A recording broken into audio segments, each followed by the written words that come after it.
Good day everyone. I am Queen Genevieve S. Antara and together with my co-teachers Josane May Palima, Niza Garsula, and Hazel May Solis will discuss nutrition in adolescence.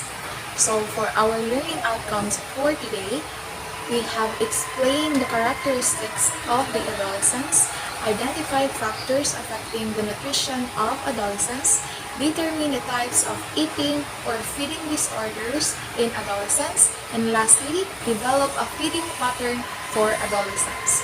So for activity, describe the pictures that are being presented, and for our analysis, we have prepared two questions for you to answer. First, what do you think are the nutrients needed by an adolescent? And second, what role do nutrients have in adolescents' overall physical activity?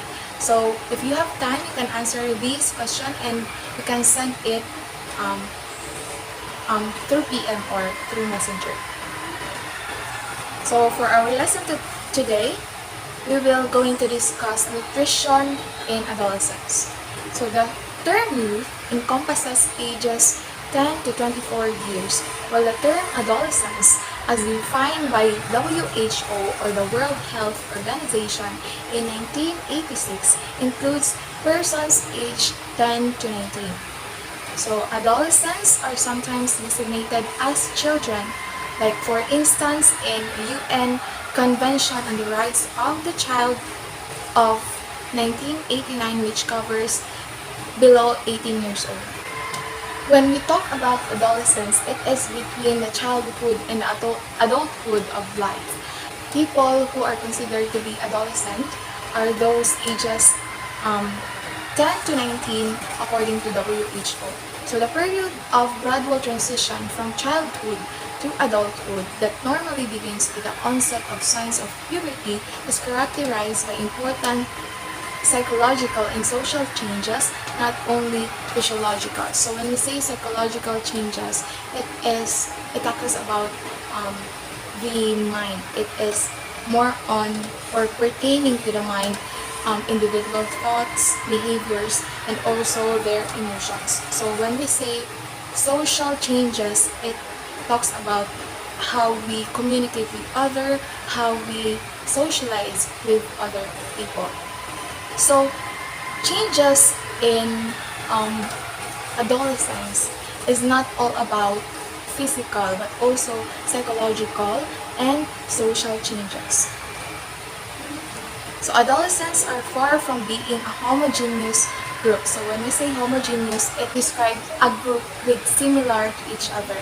So ang adolescents daw is layo ra kay siya sa homogeneous because as we all know, most of the youth today are diverse with each other. So we are diverse in terms of development, maturity, and lifestyle. So in development, we may ibang tao nga hinay ang process sa ilang development while the other are paspas, and also sa maturity na ay uban nga 18 years old na but dili pa kay siya mature na kay uban na 14 pa lang but mature na siya. It depends on our environment or it depends on the people around us. And also sa lifestyle na din. We differ from lifestyle, like para nang you grow from a poor family or with golden spoon on your mouth. So adolescents are very vulnerable to major social and economic changes, with resulting behavior that threaten health, including increased and unprotected sexual activity, substance use, and propensity to risk-taking. So, adolescents. So, dili na dyan siya ikalimod nga ang youth or naa sa 10 to 18 years old is very vulnerable in social and economic changes because dili amang good mag-occur tong like peer pressure, society standard, dili ang magkuha nilang curiosity. Like for example, curious sila ani nga butang, like for example, curious sila hala, unsa day ang kuan di anang magsigig ka nag-review nganong daghan man kay maadik ka ana. So because of curiosity they try it, like for example then is like sexual intercourse. So di ba naa jud sa 10 to 18 dira mag kuan sa ilahang mind, like somehow may mga bata pod nga mag-ask ilang parents man unsa day ko yung pagbuhat, and then ang parents na dili gud matubag nila dahil ng ilahang bata, ang bata ma-curious siya, and they search and napoy times na i-engage nila ang ilahang self into sexual intercourse, which is very wrong, especially premarital sex. In adolescence, dili ang mag-occur signs of puberty, like for example sa boys matubuan sila og Adam's apple. Ang sa girls naman is menstruation. So in adolescence daghan kay changes na mahitabo diri, and it also considered as the most difficult period of one's life because there's so much changes that can occur in this stage, like for example physical, in our behavior, in our social life, and also in how we think, how we cope with problems, how we handle our life, how we live our life.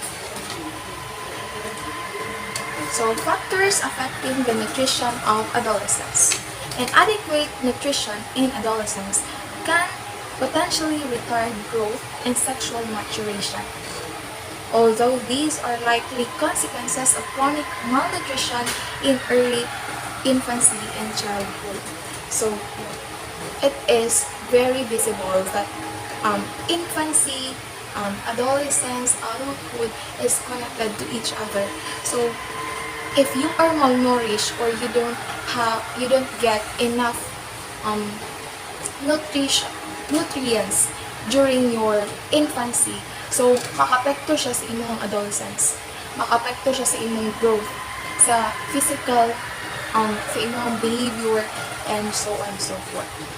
So it can affect adolescents' current health and put them at risk of chronic diseases like for example heart attack, diabetes, stroke, arthritis, and many more. Even if the detrimental effect may take longer to show. Yes, like for example, malnourished ka atong infant pa ka, but wala siya nakita during that stage. It may occur in adolescence, like dira pa maggawas ang mga sakit-sakit na imong nakuha atong bata pa ka because you don't get enough nutrition in your childhood. Compounded with growth, adolescent pregnancy exposes both mother and child to adverse health and socioeconomic consequences, particularly if the mother is stunted or undernourished. Kasali na din depression, traffic accident, and alcohol use. So, if the mother and the children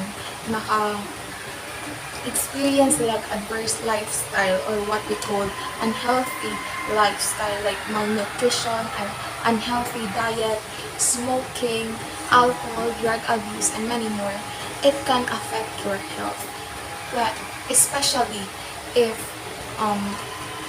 you are lacking of important nutrients in our body. Next, we have limited access to diverse and nutritious food can result in deficiencies in essential micronutrients such as iron. Adolescent girls may be especially vulnerable as discrimination and cultural norms often mean they lack access to nutritious food, nutrition, service, and education. So, limited access to diverse and nutritious food. So, what causes these nga malimit man ang access sa usa ka tawo to a diverse and nutritious food? It is because one of the main reason is poor or poverty. Dili makapalit og mga healthy foods, dili maka-afford og kaon katulo sa isang adlaw because they can afford the food or they can afford healthy and nutritious food. So why adolescent girls are very vulnerable in malnutrition? It is because, according to my research, adolescent girls are vulnerable in malnutrition because they grow faster after the first year of their life. Girls needs iron, protein, and also macronutrients because during their menstruation, adolescent girls really need iron in their body to meet body increased demand and also adolescence growth. Next, we have external influence. So when we say external, sa atong palibot, atong environment, such as peer pressure, the desire to fit in among friends, and aggressive food marketing heavily influence what adolescents eat. What more, fast food and prepared snacks are widely available in urban areas, included in around schools. So external factors affect nutrition of adolescents because of, like for example, peer pressure. Like you should fit in the society's standard. Like dapat payat ka, dapat yung ano lang ang imong lawas, inani ang shape sa imong lawas, dapat dili ka tambok, ana-ana, and so on and so forth. And also the food marketing, like pareha lang sa mga TV shows, sa advertisements. Like grabe kayang ilahang marketing, the way they catch the attention of the audiences, like especially ang kanabiyang mga food marketing, mostly jud ang target nila is ang adolescents because we are prone of external influences. Like for example, kanang mga milk tea na uso kay karon. Like di ba makapansin mo anong nasa school, nasa gawa sa school, daghan kaayo mga unhealthy na food baligya. And because of our, like, dali lang kay ta madala, dali lang kay ta makuha through marketing, like food marketing nila nga, uy, palit na diri ka lang kini, without knowing that those food are very unhealthy in our body and it can lead to serious health problems. Next, we have improving adolescents' nutrition behavior is an investment in adult health. So do you agree with this? Because I agree with this because, like for example, sa infancy, it is our investment in our adolescence, in the nutrients that we get during infant pata. It is an investment for our adolescence. Like, if healthy ka or healthy or mga nutritious na mga food ang imong makaon atong infant pa ka, of course healthy din ka when you are adolescent. Like pareha pud aning dapat karon ng mga bata or mga youth magkaon jud healthy because dili hanggang siya siling nga makalang dayon ang mga sakit. Like for example, nagkaon kag unhealthy food, dili dayon na siya nga ura-ura nga magawas ang consequences of that. It may be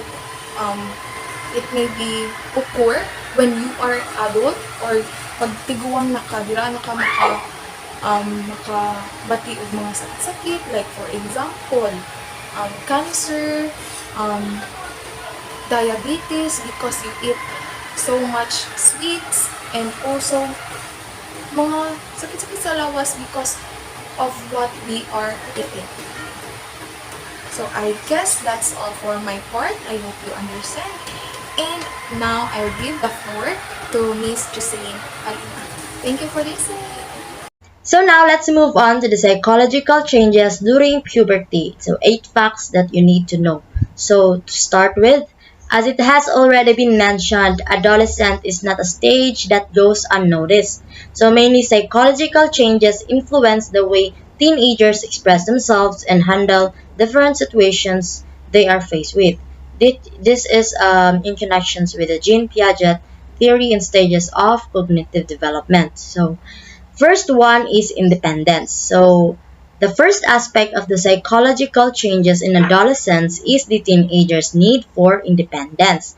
So when they leave behind their childhood stage, they wish to become individuals and get away from the family unit to start another series of activities alone or with their friends. So when we say independence in this aspect, no, adolescents tend to become what we call this independent in terms of their decisions in life. Like for example, before you as a former child, you always depend on your parents' decisions in terms of choosing what you like toys, clothes, and even what are the things that you like to do. Like before, you need your parents' decisions in terms of doing a task. But here in this aspect, it is being suggested that teenagers need independence because we all know that not all the time nandyan yung parents mo to guide you, and you also need to make your own decisions for you naman para di ka always nakadepende sa ibang tao. And challenge yourself na you do things on your own because at the end of the day, sarili mo lang yung kakailanganin mo to move forward. So, another example is that, diba, as you noticed, in the American culture, they have this ideology na kapag 18 years old yan na, dapat you will leave the house and get a life na ikaw lang ang mag-isang maghanap ng trabaho and live your life. So by that, based on my readings no about this certain article na they parents American parents tend to do it so that their child become more mature, and they believe it is part of the growing up of a adolescent as they become an adult soon. So that is the independence psychological changes during the puberty. So the next slide, is the identity. So this point is related to the previous one since identity is something that young people seek from early adolescence. Often this process is defined through clothes as a way to express one's personality, which many times involves the desire to fit in with the beauty standards established by society. So another aspect that can change when it comes to one's search for identity is the way of speaking.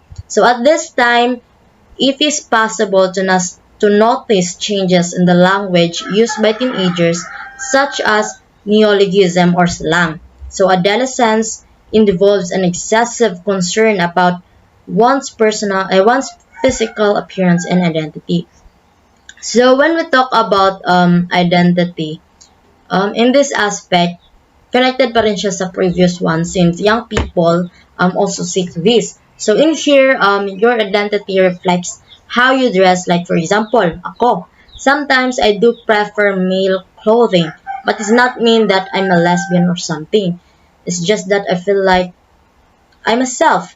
It's my choice. I feel comfortable with it, and some factors that influence me to cross-dress is my environment because I grew up with 9 brothers at my side.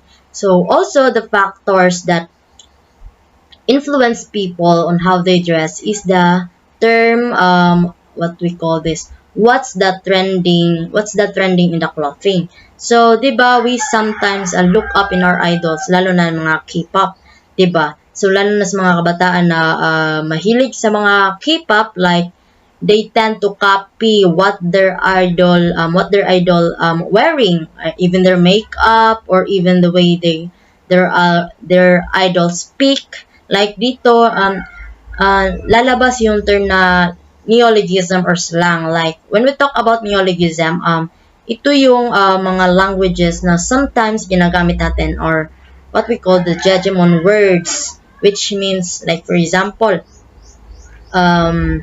this word matsalam in other term pala is ano pala yon, salamat salamat. Then nuts, which means ano pala yon, salty, or with anong example na chill or chillax, which means ano pala yon, relax lang, ana ba. Tapos and there are so many new words na gina-create by the other people or even us na ginagamit yapon nato hangtod karon, like the hegemon words.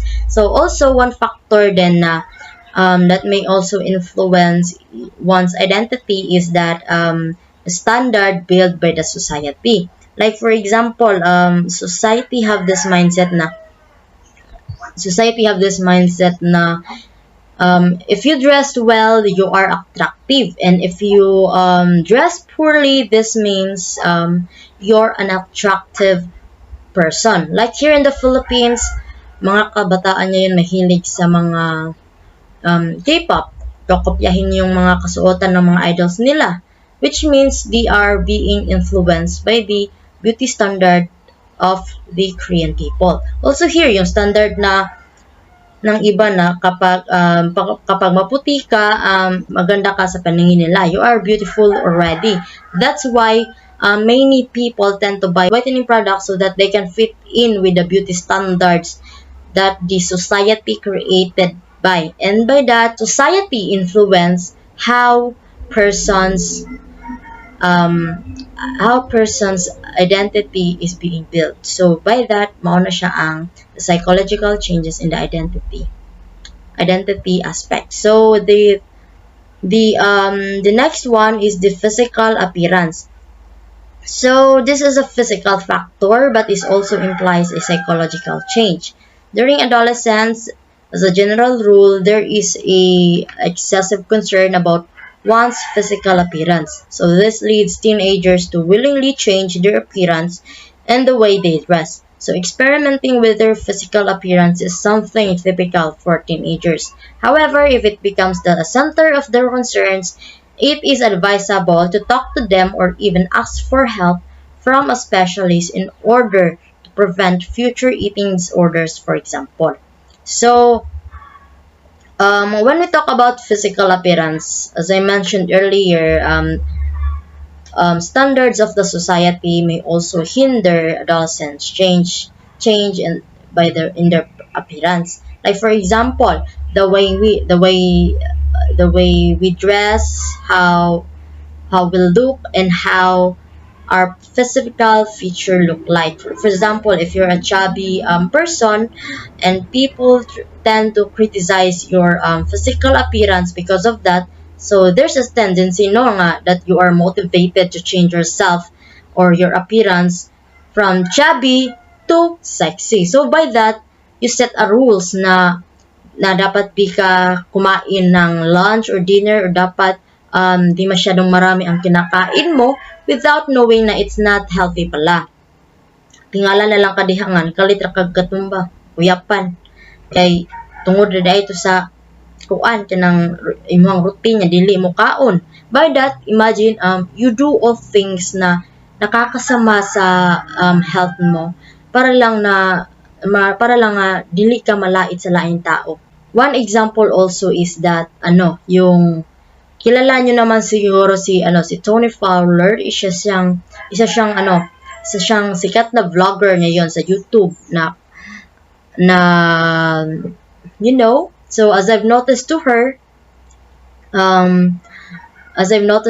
grabe yung pagpaparatokin niya to the point na kung ano yung I've watched this one vlog of her na to the point na kung ansa tong trending na shape sa lips, pinapagawa niya yung kanya para lang makitrend sa kung unsay uso. Makikita natin yung influence ng yung trending to change or yung trending na ngayon, then ginagawa din ng iba. So by that, let me remind you guys na marami namang good habits na pwedeng gawin for you to change your physical appearance. Like for example, go to the gym, eat a balanced diet, always practice exercises kung kinakailangan. Wag naman sana kayong umabot sa point na di na kayo kumakain sa isang araw. Because at the end of the day, your health must be your first priority. So now let's move on to this next slide, which is social status. This fourth aspect of the psychological changes in adolescence is also closely related to the previous point. The fact of belonging to a social group gives teenagers a feeling of integration, trust, and support that they need during this stage. So This can sometimes lead to certain fights over specific groups, which influence their possible aggressiveness. So in the social status now, in here, it is being said that the fact of belonging to a social group gives teenagers a feeling of integration. So trust and support they need if they become an adolescent. So it's like that people around you may tend to influence your attitude, the way you live, and your decisions in life. Like for example, are you familiar with the newest drama of Coco Martin, yung Batang Quiapo? And in there, Coco Martin grew up as a basagulero, a thief, in which it is because of his environment, na kung saan talamak yung yung away at yung pagnanakaw. So it's like na-adapt ng tao yung nakikita niya sa kanyang kapaligiran. That's why the environment affects the social status, which in the adolescence, the psychological changes of it, the psychological changes in the social status. So now let's move on to the way of thinking. So the fifth aspect of psychological changes is defined by the cognitive level, since the teenagers' way of thinking changes at this stage. So during adolescence, they develop the ability to draw up more complex hypotheses for the fact they observe. So this can also lead to the testing of this hypothesis using experimenting with different situations.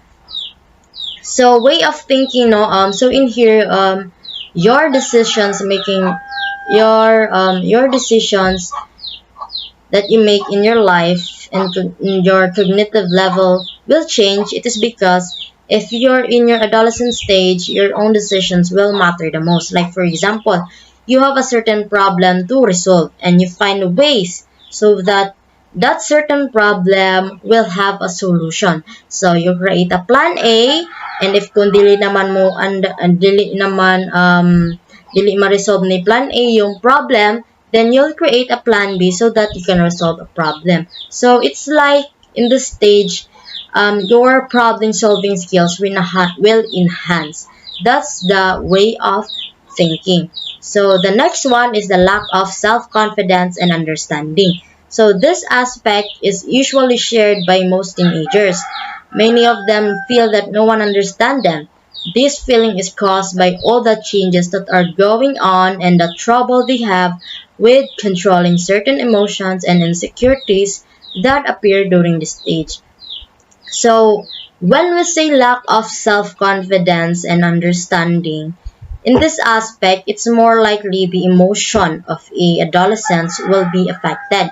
So, as they tend to become more emotional here, they are experiencing different changes from themselves. Like, for example, they will encounter problems in life decision, their schoolworks, family problem, relationship problem, financial problem, health problem, personal problem, and other problems. So we also must be aware no nga dapat these changes can harm us in a way that it can become a depression, because lalo na sa mga girls kay based on my readings in the World Health Organization, most commonly women are more likely to have a depression than men, because grabe ka emotional ang mga babae, and it is being evident din na this adolescent na ages from 18 years old to 24 years old are prone to a depressions. We must put in mind na there are people that are willing to listen and understand with you if you have a problem. But if you think na they can't help you, then it's not bad to seek guidance and help from our Holy Father above. So challenges is part of life. Ika nga, dadaan lang yan, and you will not know tomorrow magiging okay ka na. So you must also help yourself. So now let's move on to the next slide, which is the sexual desire. So another Another of the psychological or physiological changes that mark adolescence is the awakening of sexual desire, which is caused by the hormonal change.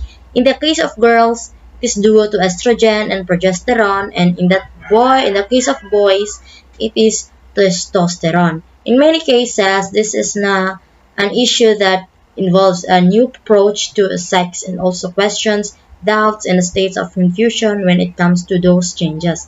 Love becomes a very important aspect for adolescents. So in here, sexual desire. This time, adolescents may experience attractions towards their opposite gender, in which it is caused by hormonal changes in our body. With it, adolescents tend to become curious about sex. Diyan na mabubuo yung mga questions nila sa kanilang isipan, kung ano yon, paano yun gawin. And that's why here in sexual desire, adolescents tend to have a romantic relationship with other people or their opposite sex or gender, so that they will know kung ano yung sexual desire. So with that, let us be more mindful na rin, no? Let us be more open-minded na rin kasi it's a part of life and mararanasan lang din naman natin yan. So in the last one is the love aspect of psychological changes in adolescence, which involves the teenagers' development of emotional ability about their love life. They will feel a great need to develop emotions related to love, and in many cases, their wish for a partner will become a very important aspect of their lives. As it can be seen from this information on psychological changes in adolescence, this is an incredibly tumultuous period in which teenagers have to face a lot of new things. So in this aspect, no love. Yes, in here, adolescents develop a what we call emotional ability, in which adolescents tend to find a partner in which they can feel that they are being cherished and loved. Dito nagsisimula yung paghanap kay Mr. Right and Mr. Right and Miss Right.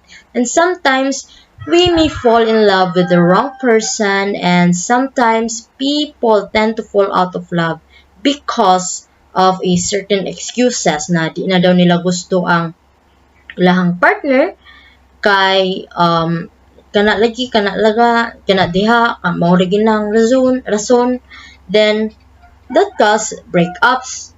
So that's why in this aspect, teenagers have to face a lot of new things just to find a right man or a girl that will become their companion hanggang sa pagtanda nila. So in love, we may suffer in pain, heartbreaks, but in the end, if we find the right one, we will feel fulfillment and happiness that we deserve. So that's the 8 psychological changes during puberty and the adolescent stage. So now let's move on to the next slide, which is the feeding and eating disorder in adolescence. So there are various types of feeding or eating disorders that affect adolescents. The prevalence rate of eating or feeding disorders depends on the different types and various risk factors. So young people have issues with their body weight and image, and thus often suffer from eating disorders because they have a preference for certain food types, and eating or feeding disorders have numerous associated problems that require early term treatment as soon as they are diagnosed. So there are 4 types of eating disorders and diagnosed among adolescents. Studies have established that various factors cause and predispose adolescents to various types of eating disorders. So when we talk about eating disorder, they are commonly diagnosed in the adolescents. It is because adolescents are so cautious in terms of their body weight and image that they will try those bad habits, like they will eat small portion of food, or their practice not eating at the right time so that they can lose a weight if kung mataba man sila, And even those who are picky eater then, that they always eat foods na fast foods and they did not eat those veggies. Like, di sila ginahag veggies which is bad for their health, no? And with that, if they continue with those bad habits, it can be a problem soon. Okay? Based on my readings, this kind of practices can also cause that, can also result in that. So that is the feeding and eating disorders in adolescence. So now let's move on to the next slide. So, by the way, guys, my co-reporters will discuss these types of eating disorders. So, stay tuned and sit back and relax. So, let's continue. So, these causes belong to three categories, namely biological, environmental, and psychological. So, eating disorders are treated according to their type and symptoms. Effective treatment requires one to have a plan that will help to monitor the disappearance of various symptoms and body weight. So, eating disorder are categorized in three aspects, which is the biological, environmental, and the psychological. So let's talk about the first one, about the biological aspect. So in here, it means that eating disorder may be heredity or genetically passed from ascendants to the descendants of the family. And now, we have the environmental. So when we say environmental, it means that it can be influenced by the people around us or even what we see online or in media, like, for example, ads about foods and ads about having a perfect body size of a perfect body size or body features. Like if motumar lang ka ana nga juice, you have this perfect body size or body features. Like it's unrealistic naman, di ba? And the last one is the psychological. And the one example of this is stress eating. So tungod sa stress, di na ka ginahan mo kaon. By that, tungod po sa ka-stress, mag-stress eating ka. By that, this aspect can also caused by your emotional state that can significantly affect your appetite. Like, kung naakay stress, naay possibilities nga maapektuhan imong appetite, which is mo nang dili nakaginahan mo kaon and gusto ka mo kaon with mo na siya.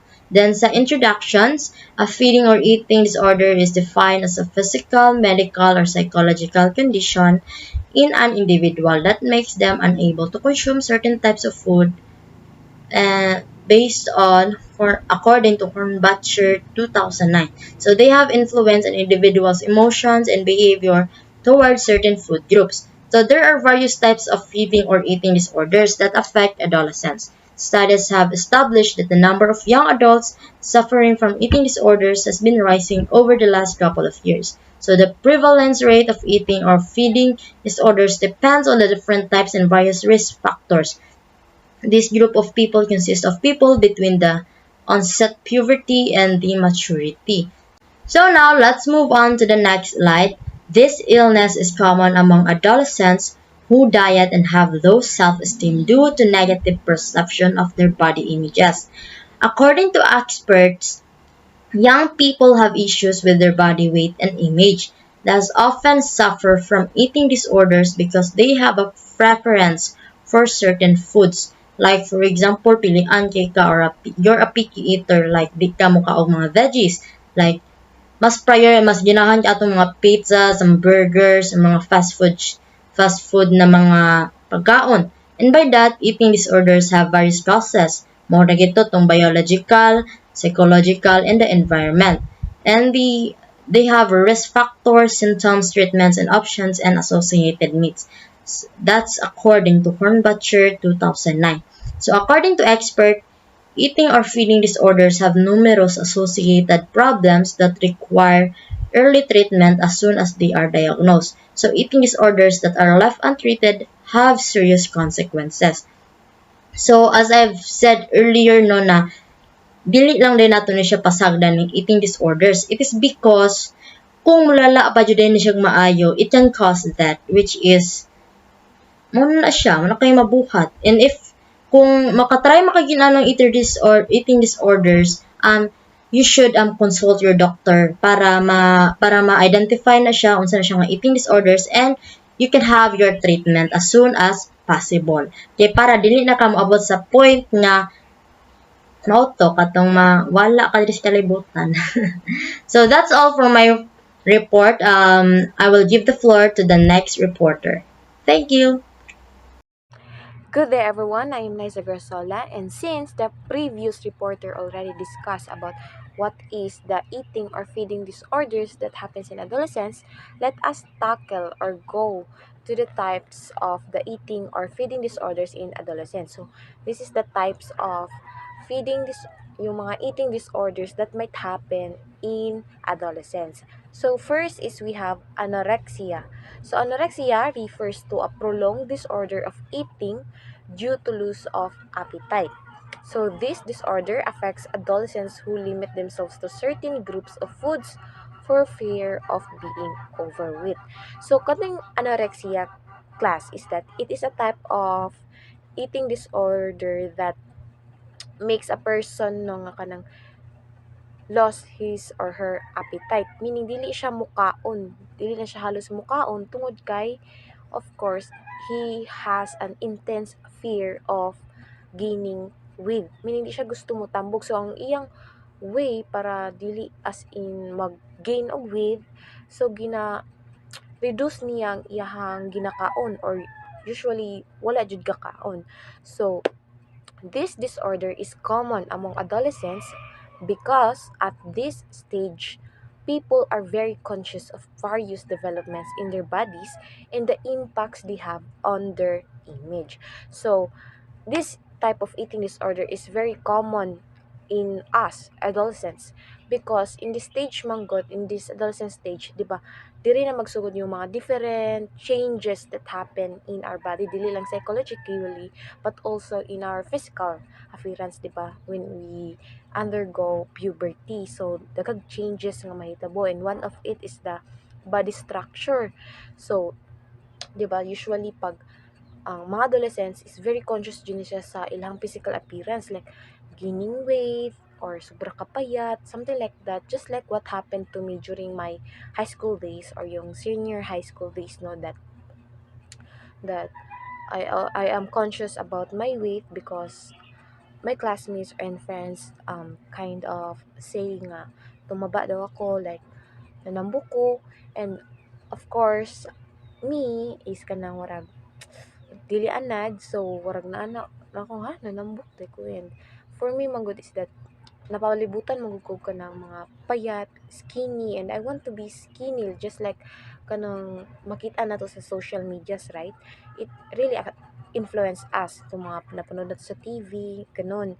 So what I did is that ginatuyo na ako nga dili na mamahaw, which is very bad di ay, because it can lead to a serious diseases later on in our life. It can affect our health, like kanang mamayat na ta, malipong, kay lagi walay tarong kaon. So however, at luckily is that wala na ako napadayon because of my love for food. So dili jud nako ma-resist no ang temptation sa food or sa pagkaon, kay of course I love eating.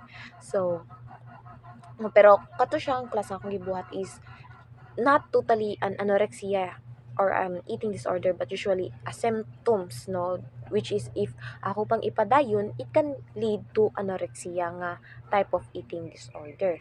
So this is the these are the symptoms of this type of eating disorder.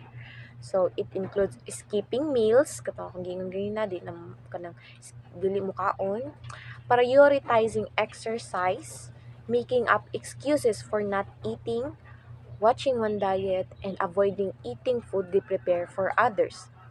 Other notable red flags include obsession with nutrition shows, avoiding certain types of foods such as yung mga person na nga kanang avoid og mga fatty foods or fast foods, and also they're checking ones with regularly, gina check jud nila permitang ilahang with using tape measure or pwede sad katong scale nga gamiton pantimbang, and also drinking a lot of water among others. So kanay class, I don't recommend this because drinking a lot of water is as fatal as kanang dehydration. So same ra ni siya nga dangerous ning kanang drinking a lot of water, because of course dapat tanan in moderation, di ba? Too much is kuan, it can really makes you sick.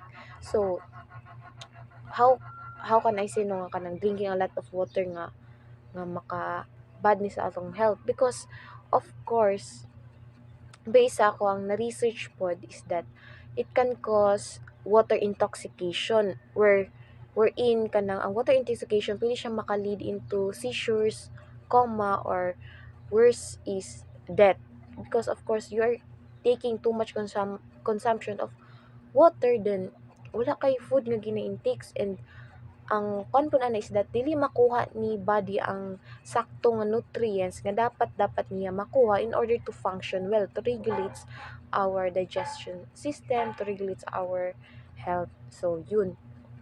So if you have known someone or mga kailan ninyo no nga lain nga nga symptoms, please kanang at least imos lang ingna na it's bad for health.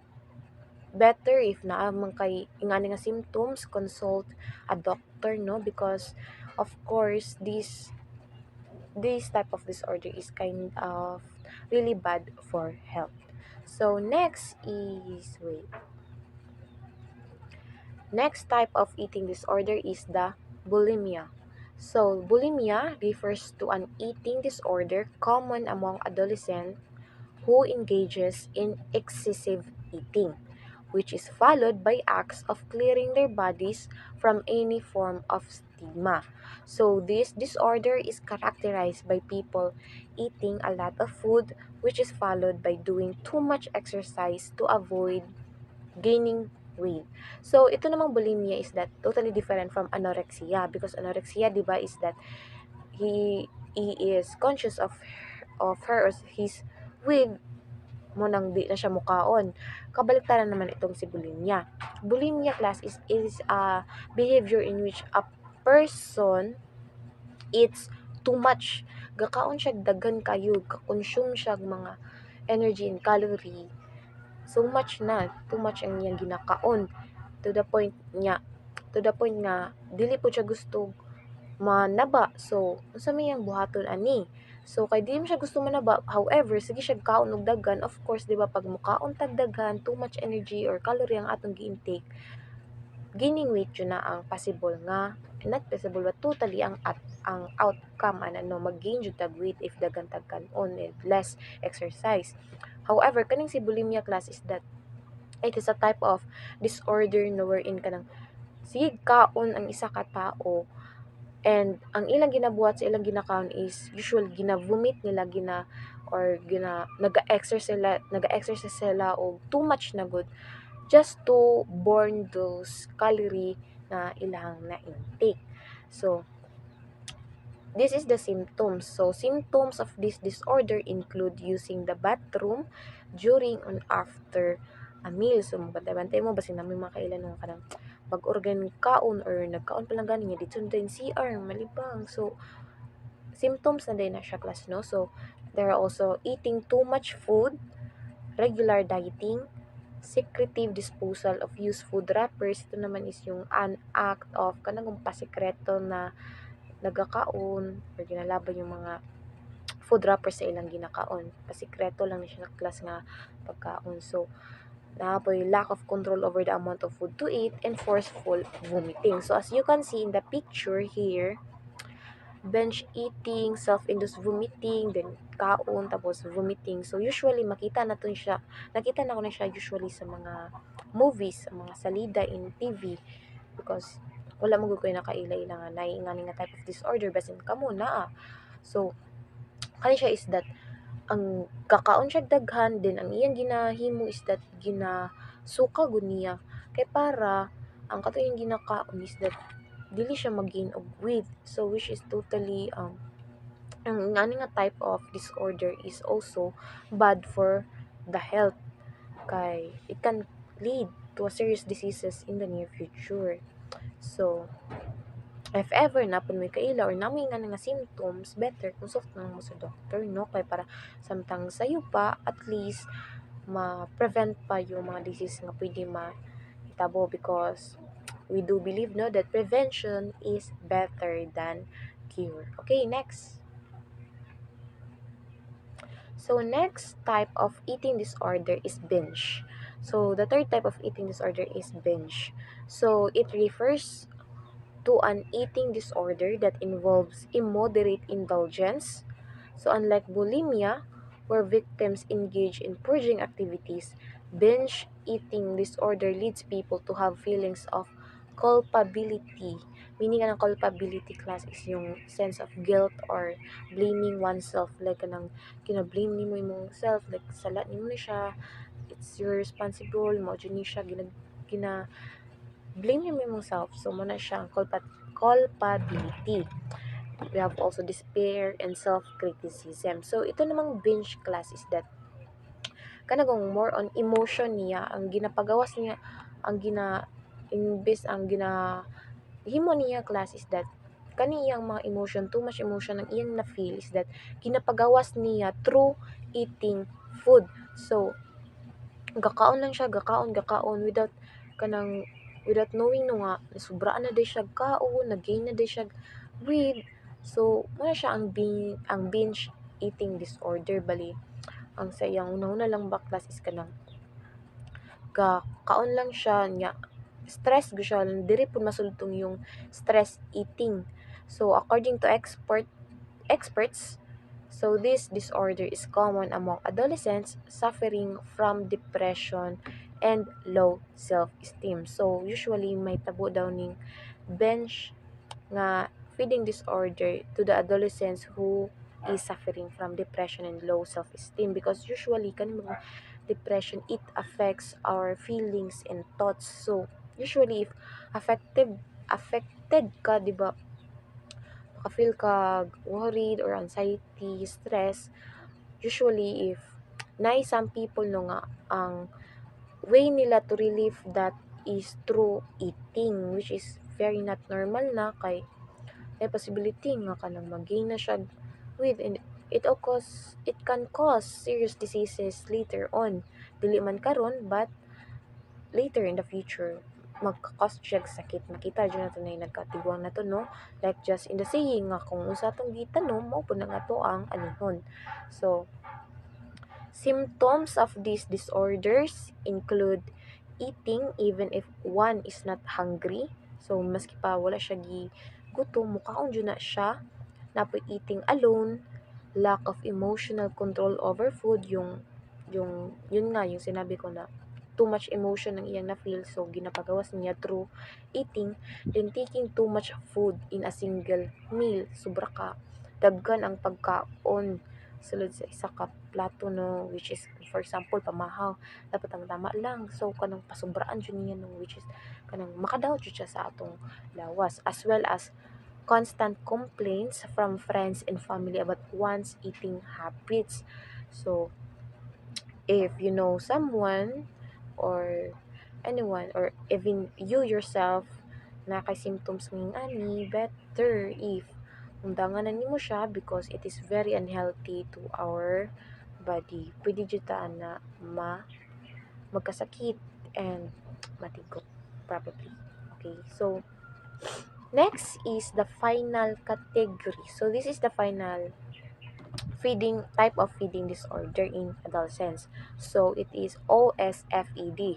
So OSFED stands for other specific feeding or eating disorder. So unsa man ni siya nga type of disorder? So this category involves a permutation of symptoms of all the other eating disorders. Meaning class kaning OSFED or other specific feeding or eating disorders, ito yung disorder which kanang katong akong gi-discuss earlier nga mga type of disorders that diri naghalo-halo na, meaning is that kanang nagkambyo-kambyo na ba sa isa ka tawo is that makabati siya, kanang gusto siya mukaon og daghan, tapos iluwa ra pud niya, tapos nahanap pud taod-taod, mawala na pud siya gana, tapos stress siya, mogamit na po siya, kaon na po siya daghan. So, kanang warag, nagsagol-sagol na diri tong tulo ka symptoms tulo ka type of eating disorder. Mo ni siya ang OSFED. So, yung other specific feeding or eating disorder. So, which is very, I think, crucial na dyan siya nga type of sakit kay grabe namang pagsagol-sagol no, complex na siya. So, this is very bad no. So, if you know someone who is like this, better jud kayo siya nga inyo siyang ipakonsulta sa doktor kay para makabalo siya if unsa iyang angay buhaton and likay siya sa angay niyang mga likayan na foods. So, let's go on. Adolescents suffering from this disorder often experience different phases in their eating habits where they are either obsessed with food or gaining weight. So, mao ni siya nung giingon ako ganina, class ako na mukaon og daghan, napunta na sa nga dili na sad mukaon. So, baliwarag whether ni siya nga type of disorder like dili na tumabanala. For example, karon gusto siya mag-gain og weight, tapos katong nag-gain og weight siya is that gusto na po niya mamayat, siya gusto nga manambok. So of course ang iya na pong buhaton is dili mukaon, so it is really bad for our health. So mao na siya ang OSFED. So those are the types of eating or feeding disorders in adolescence. So first is yung anorexia, second is bulimia, third is yung binge, then last, this one is the OSFED or other specific feeding or eating disorder. So those are the types of eating disorder that might happen in adolescence. Okay? Now, since we're done identifying the types of eating disorder, now let us go tackle about the causes and risk factors of eating disorders in adolescence. So, ito yung mga causes and factors that might lead an adolescent to those type of eating disorders. So, studies have established that various factors cause and predispose adolescents to various types of eating disorders. So, there are definitely a wide or a broad factors no that can cause or predispose an adolescent to those type of eating disorder. And these causes belong to three categories. So they categorize it into three, namely, first, biological, second, environmental, and third is the psychological. So, however, experts argue that factors under the three categories have not been clearly defined as the main cause of eating disorders, meaning yun lang yung mga possible factors that might causes an adolescent to have those eating disorders. Factors or possibility lang yun siya. So, there are two biological factors cause eating disorders in adolescents or predispose them to the illness. So, the first factor is the genetic history of a family. So, according to experts, a family that has a history of having any eating disorder puts people in subsequent generations at a higher risk of suffering the same.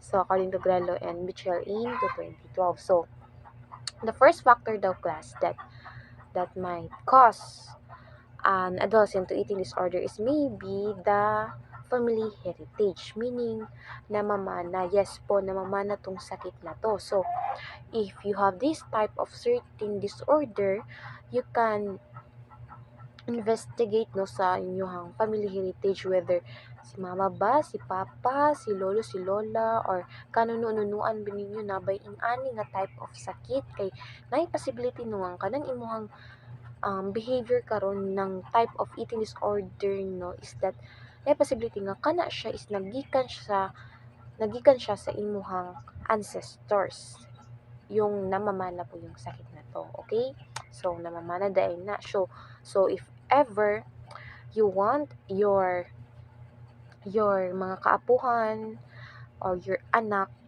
your children to grow healthy, karon pa lang daan magtan-aw na ta og mag-take care sa kung unsang atong food intake or mag-take care sa atong health kay of course ang at dili lang na para sa atoa but of course to our future generation para sa itong mga children pohon.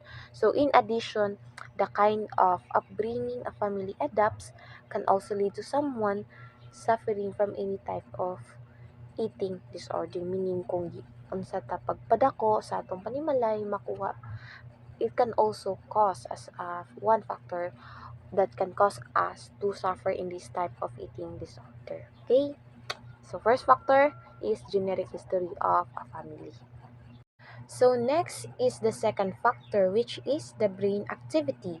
So according to experts, the brain produces certain chemical substances that regulate important processes such as digestion, feelings of hunger, and desire for food. So depending on one's brain activity, an individual can suffer from any of the four categories of eating disorder. So as we all know, brain is such a powerful organ, no, because it controls our body functions, all of our body functions. So yung powerful si brain nga if ever na ay may tabo na niya, unsa man ta, so na possibility anak class na maapektuhan jud ang ato ang living. Like say for example, when we are too tired of working, usually si brain man gud, di ba, siya yung si hypothalamus na sa brain is gasend siya signal kay pituitary gland, and the pituitary gland is ga-produce siya hormones, di ba, that regulates those different body functions. So kasi may tabu if we are too tired, of course, usually ang ato yung response and signal is that we need to rest. We need to sleep and get enough rest. So, wala, mawad-an jud ka naggana nga mukaon. Although, yes, gutom ka. However, mas nadaw ang ato ang tired, nadaw ang atong too tiring sa work. So, usually, may tabo na nila na jud ta makakaon. And another factor is how we feel. What is on our mind, the way we think, what our thoughts, it can really affect our eating habits. Like for example, when we're happy and we see something that is appetizing, so nagsignal si brain sa ato nga mukaon ta ani kay lami ni siya. So di ba ingana, so ingana ka powerful si brain activity. So moving on, we have psychological factors. So psychological factors also cause eating disorders or predispose adolescents to the illness. So, according to experts, the psychological condition of an adolescent can influence their eating habits, which eventually lead to a disorder.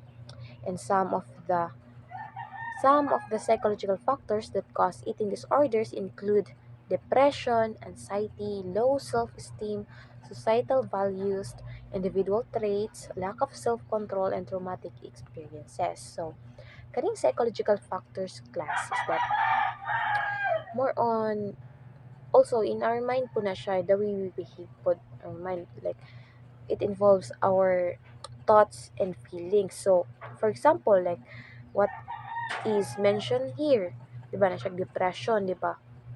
Once nga isa ka tao is in depression, na siya duha ka padulngan. It's either mukaon siya daghan or mawadan siya gana sa kaon. So, it can really cause into those type of eating disorder, which is the anorexia and the bulimia. So, na siya padulngan dira, pwede sa siya atong binge, which is stress eating. Okay? So, muna siya ang psychological factors.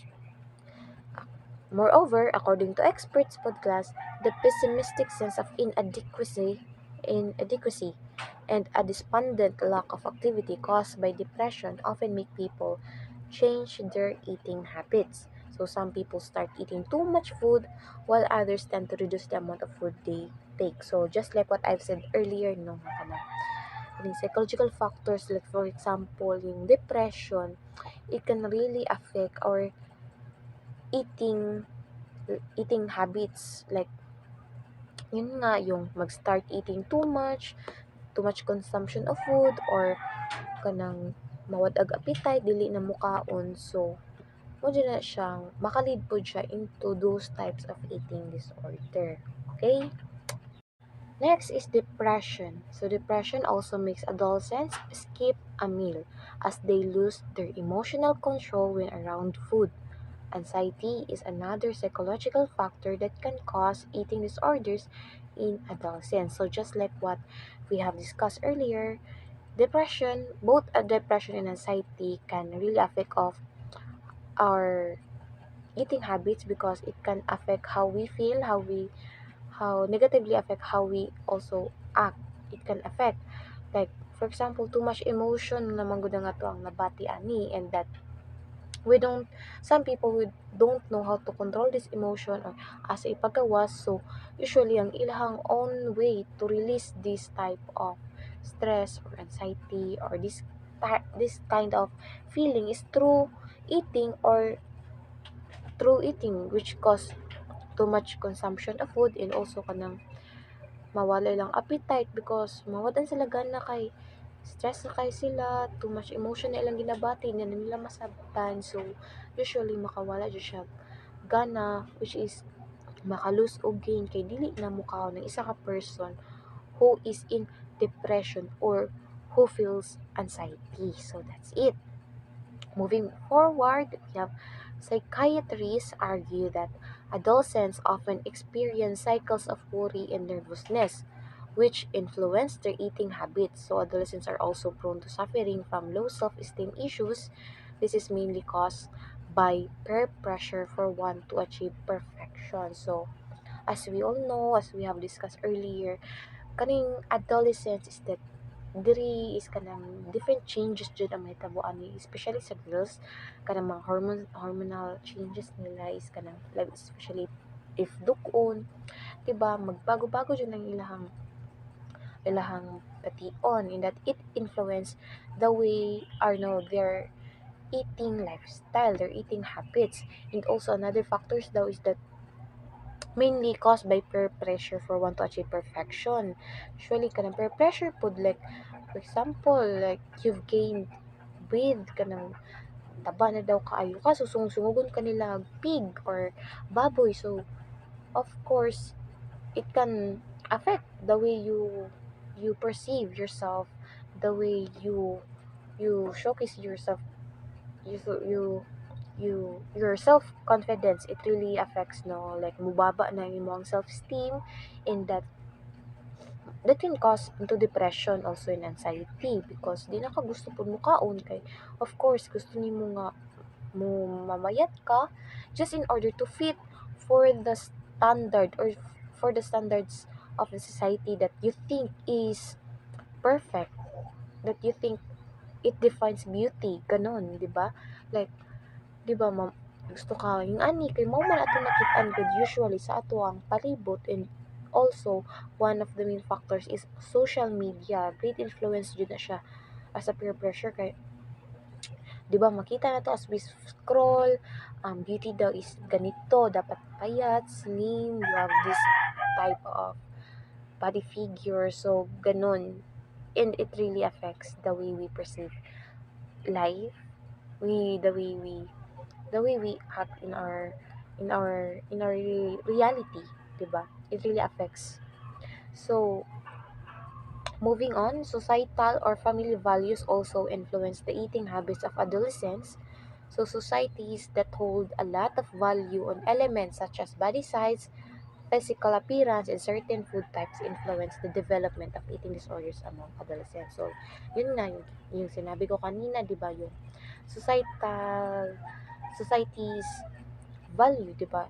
For example, they value more on a body size, physical appearance, na sila yung certain type of standard, di ba? Gina-value nila more, mostly, they prefer teen, teen, teen women, kanang mga payat, then also sa boys is that muscular, something like that, na may biceps, like that, no? So, it really affects us, our eating habits, kay, of course, you wanted to be that kind of person. You wanted to fit into that society standard. That's why gina-change po nato ang ato ang lifestyle. Like for example, healthy eater kay ka, gusto kag mga kulay, gusto jud ka mukaon, then of course you like food very much, and that causes you to gain weight.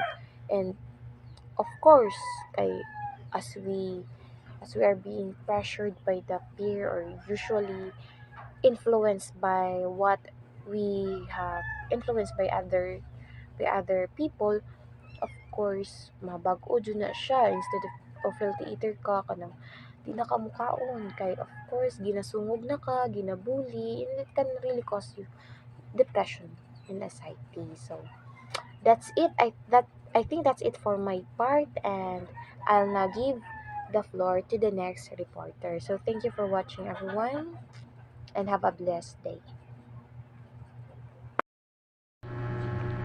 So hello everyone. So let's proceed to another causes and risk factors of eating disorders in adolescents.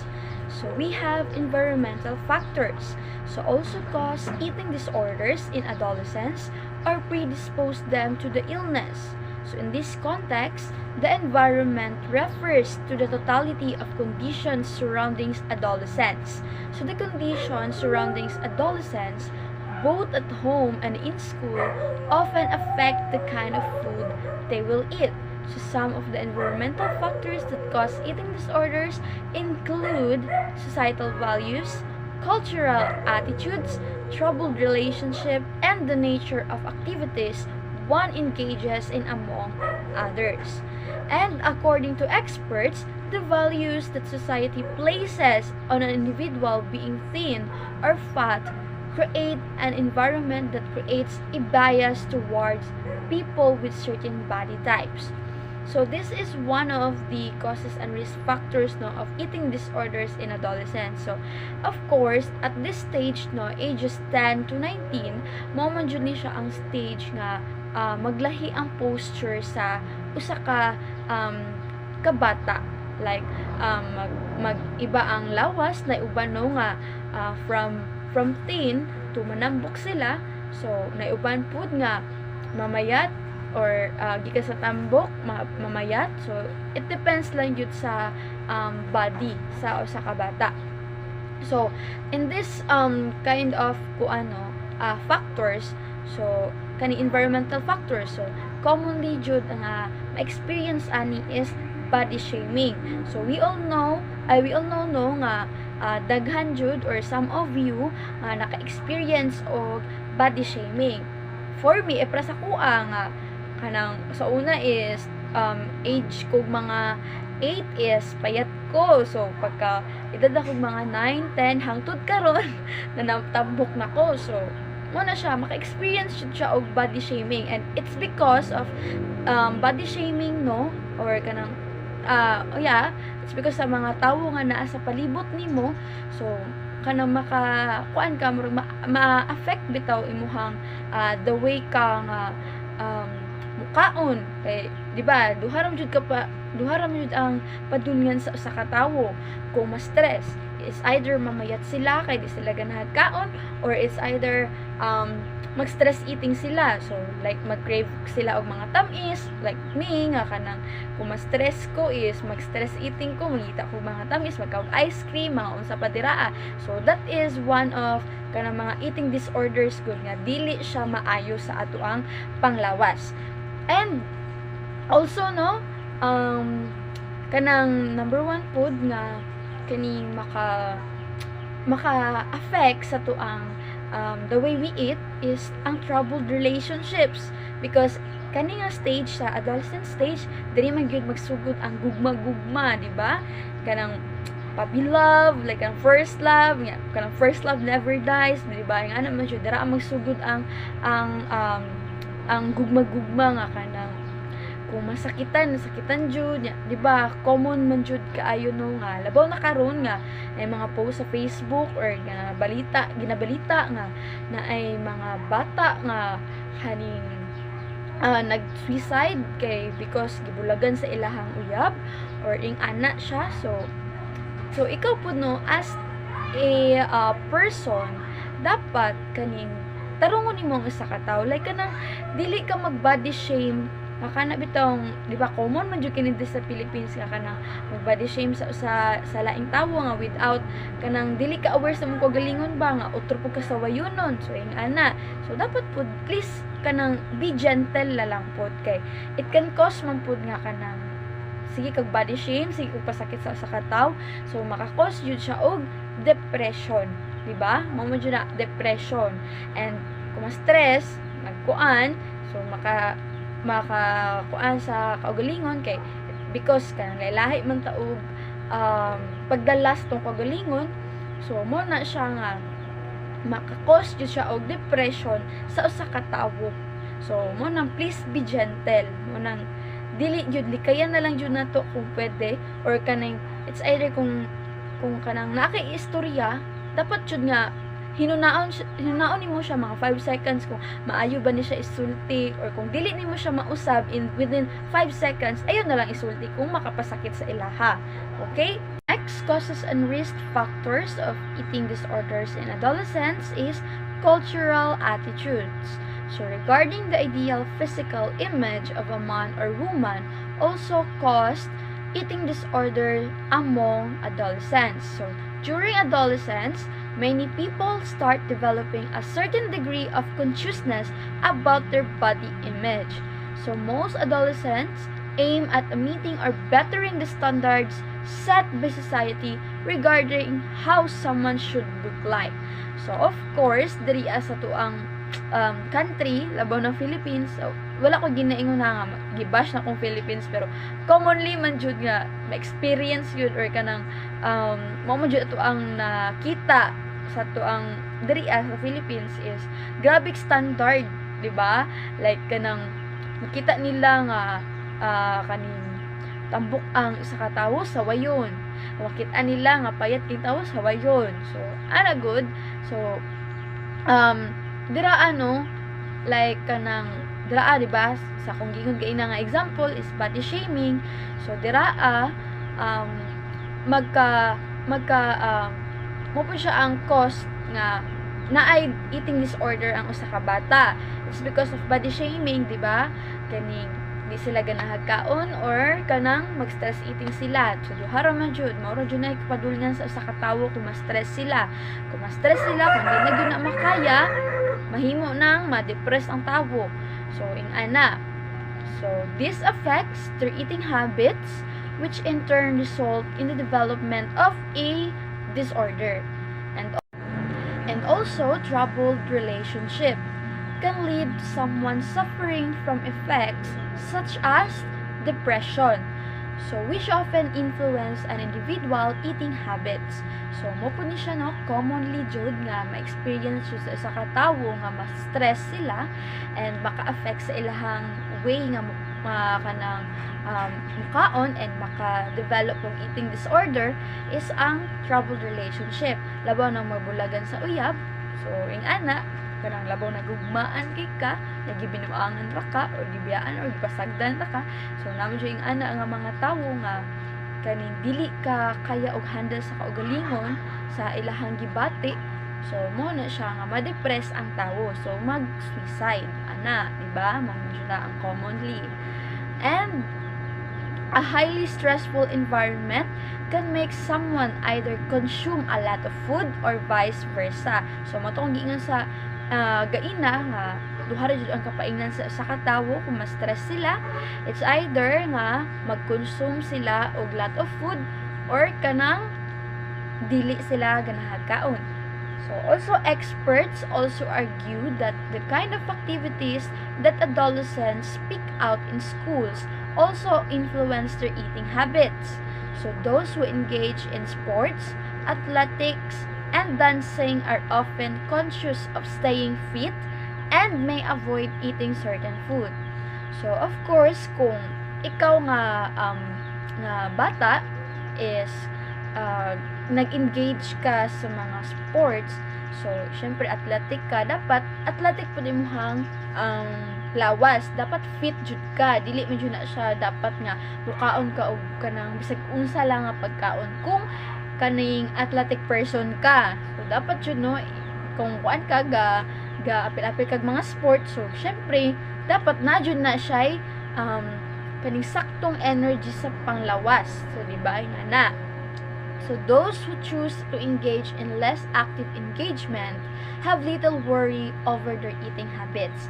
So kanang mga people no nga kanang pariwara lang sa kaugalingon, like kanang dili aware sa ilang kinakaon, like kung makitag lami kaon dayon ana, di ba?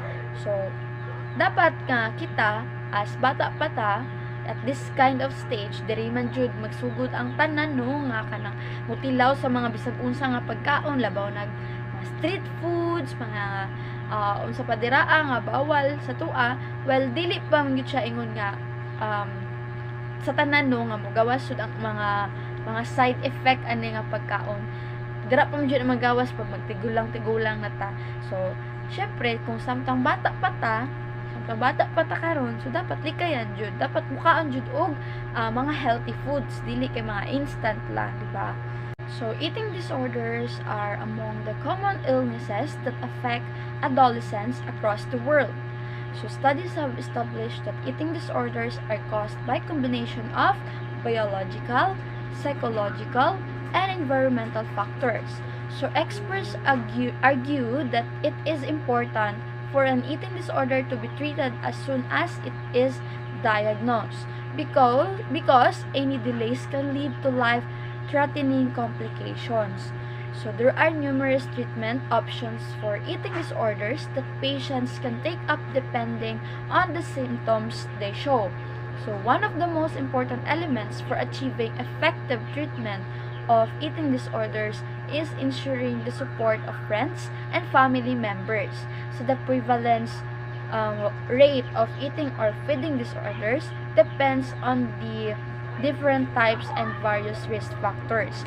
So kita man jud no, in this stage jud grabe jud ka pariwara sa mga bata, labaw na karon no nga nowadays sa mga generation karon. So naiuban no nga dili ka nahagkaon. So kung dili ka nahagkaon, isa may makakos og ulcer.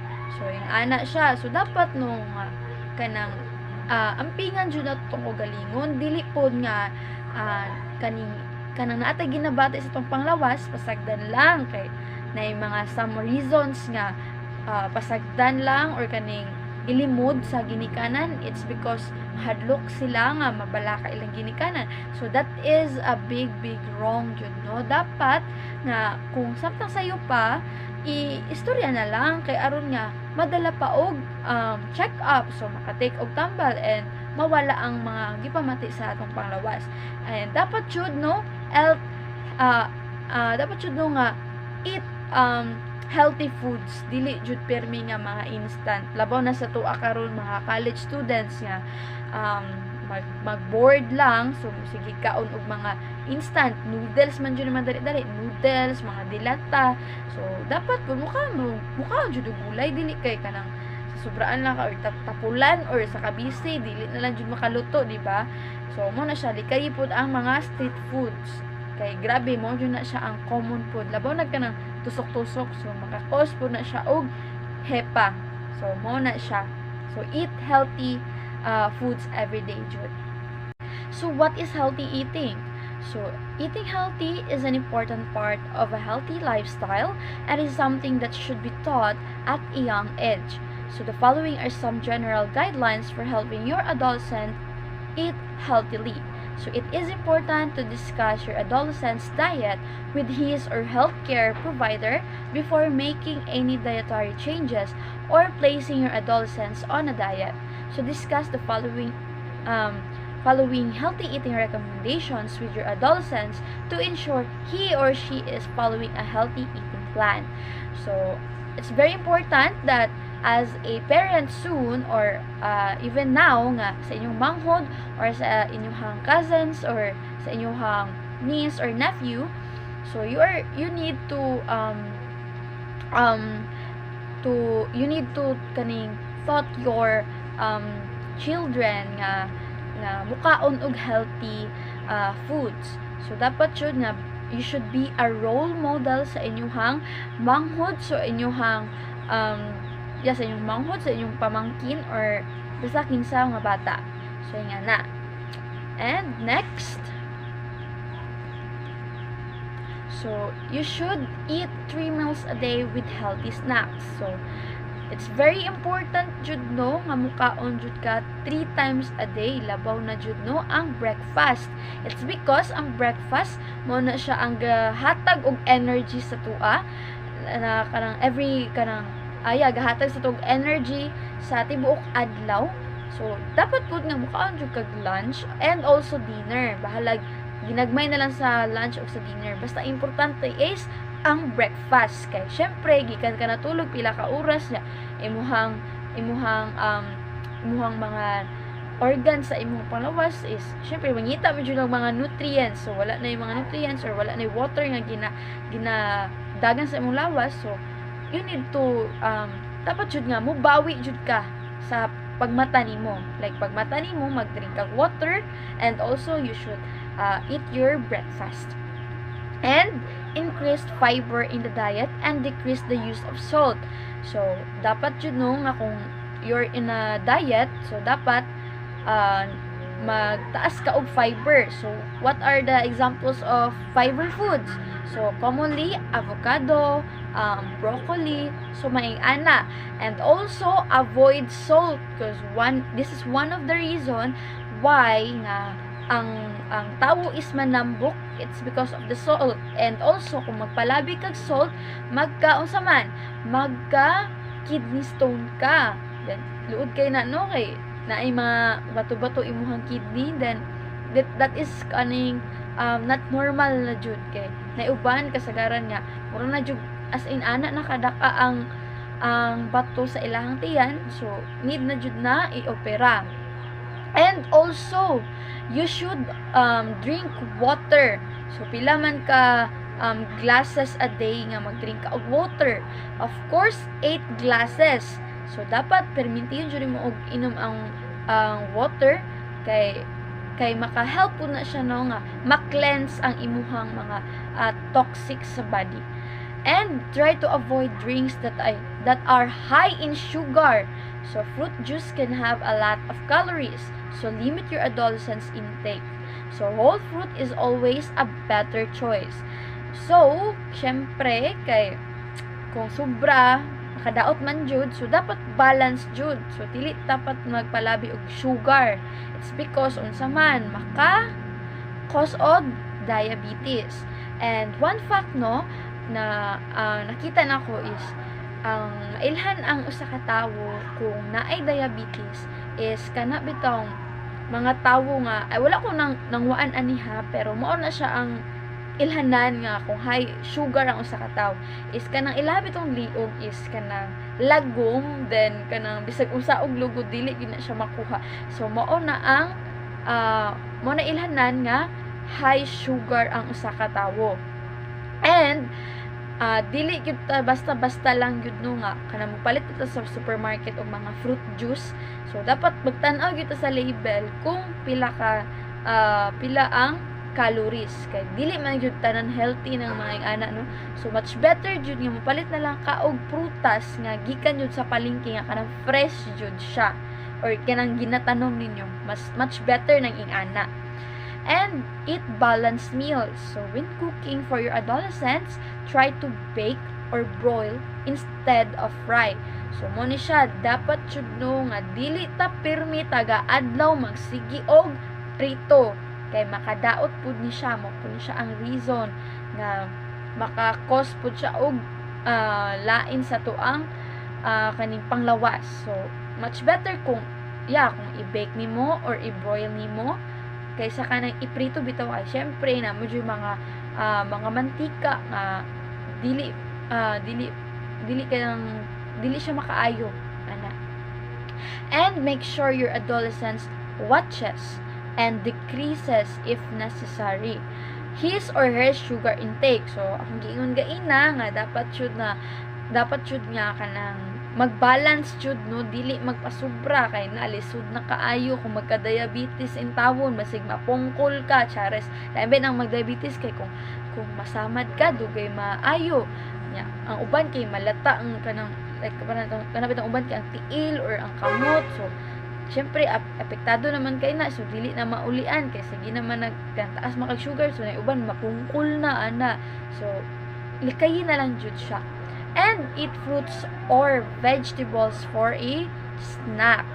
So you should be able to eat more vegetables or fruits for a snack. So dapat jud magkaon jud ka og mga healthy foods or healthy vegetables every day. So decrease the use of butter and heavy gravies. So kung kita magluto ta no or magamit ta og butter, dapat i-lessen lang jud nato. It's because ang butter trans fat na siya, and we all know that ang trans fat, it can lead to us having a heart disease. And also you should eat more chicken and fish and limit red meat intake and choose lean cuts when possible. It's because ang red meat such as kanang pork or beef, high cholesterol na sila than the white meat or chicken and fish. So healthy eating during adolescence is important as body changes. So during this time affects an individual nutritional and dietary needs.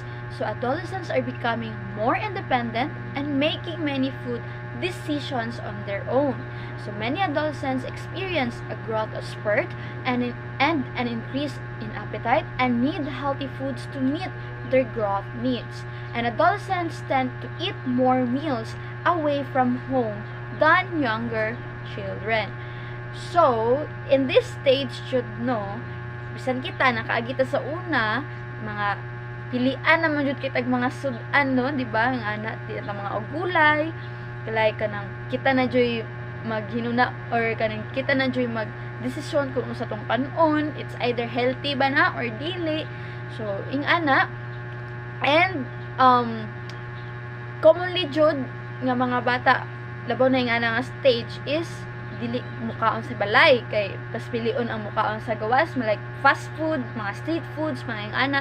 So that is a big no. So dapat as a parent puhon or kanang ibadlungon po nimo imong manghod or pag-umangkon nga dapat dili jud permintihon.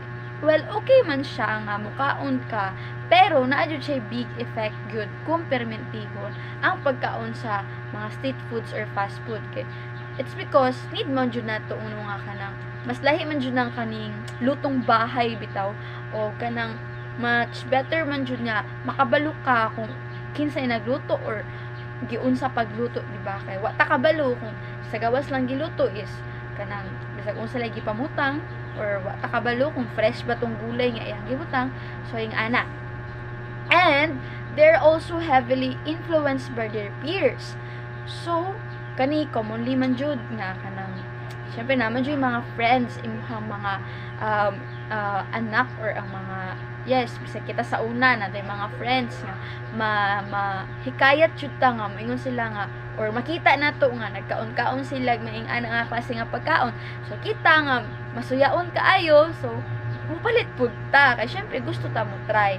And meal convenience is important to many adolescents, and they may be eating too many of the wrong types of food like soft drinks, fast food, or processed food. So diba kung ana kung kanang dili man gud sila aware kung unsa ang ginakaon ba, like kung makita nila nga lami or bisag kita makita nato nga lami, so mupalit jud ta bisag dili healthy, diba? So ing ana. And also a common concern of many adolescents is dieting. So girls may feel pressure from peers to be thin and to limit what they eat. So both boys and girls may diet to make weight for a particular sporting or social event. So syempre kita mas kuan jud tanong kanang ma-conscious jud ta sa tong ugalingon, labaw nang makita ta sa laing tawo nga kaning payat sila nya ikaw tambok ka, so murag ma-pressure ka sa imong kaugalingon. So ing ana mo nang ang mga bata or ang mga adolescents is mag-diet sila but in a wrong way po, di ba? So dapat kung mag-diet ka dili nga kanang, di ba, ingon nila dili mo kakaon dilingan. No, that is a big no. Dapat kung mag-diet ka, mukaon po ka, and also proper exercise. Following are some helpful considerations as you prepare meals for your adolescents. So, number one, you need to arrange for teens to find out about nutrition for themselves by providing teen-oriented magazines or book with food articles, and by encouraging them and supporting their interest in health, cooking, or nutrition. And second one is you need to take their suggestion when possible. So regarding what food to prepare at home.